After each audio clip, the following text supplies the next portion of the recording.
камине в 6 утра. Фотография твоя, горят воспоминания о тебе. Hello. ಊಟ tiffin ಬಿಟ್ಟು ಹೋಗಿದ್ಯಲ್ಲ, ಹೌದಾ? ಸ್ವೀಟ್. ಅಪ್ಪನ ಹತ್ರ ಕಳ್ಸಿದೀನಿ. ಯಾಕಮ್ಮ ಅವ್ರ ಹತ್ರ ಕಳ್ಸಿದ್ಯಾ?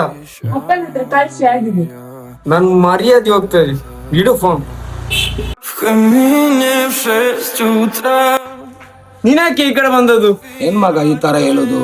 ನಿನಗೆ ಟಿಫಿನ್ ತಂದದ್ದು. ಊಟ ಮಾಡ್ದಿರ್ಲಿ, ಅಲ್ಲಿ ಮುನ್ನ ಇದ್ದಲ್ಲ, ಮುನ್ನ ಹತ್ರ ಕಳ್ಸಿಬೋದಲ್ಲ. ಯಾಕೆ ಈ ಮೊಂಟಗಾಲ ಇಟ್ಕೊಂಡು ಬಂದದ್ದು ನೀನು? ಅವನು ಬರುವಾಗ ಲೇಟ್ ಆಗ್ತದೆ, ಅದಕ್ಕೆ ನಾನ್ ತಂದದ್ದು. ನೀನು ಊಟ ಮಾಡದೆ ಕೂತ್ಕೊಳ್ಬೇಡ, ನೀನು ಊಟ ಮಾಡು ಮಗ.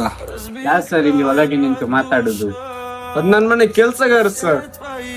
ಕೊಡಿಲಿಂದ ನೀವು ಫಸ್ಟ್ ಇಲ್ಲ ತೊಳಗಿ, ನಾ ಊಟ ಮಾಡ್ತೇನೆ. ಮಗ ಏನೋ ನಿಂದು? ಒಂದು 20 ರೂಪಾಯಿ ಇದ್ರೆ ಕೊಡುಪುಟ್ಟ, ನಾನು 3 ಕಿಲೋಮೀಟರ್ ನಡ್ಕೊಂಡು ಬಂದದ್ದು. Сколько бы я не просил, но ты же знала, что меня теряла. Я босиком по стеклам бегал так упрямо. И если бы не твой милый голосок, я бы упал.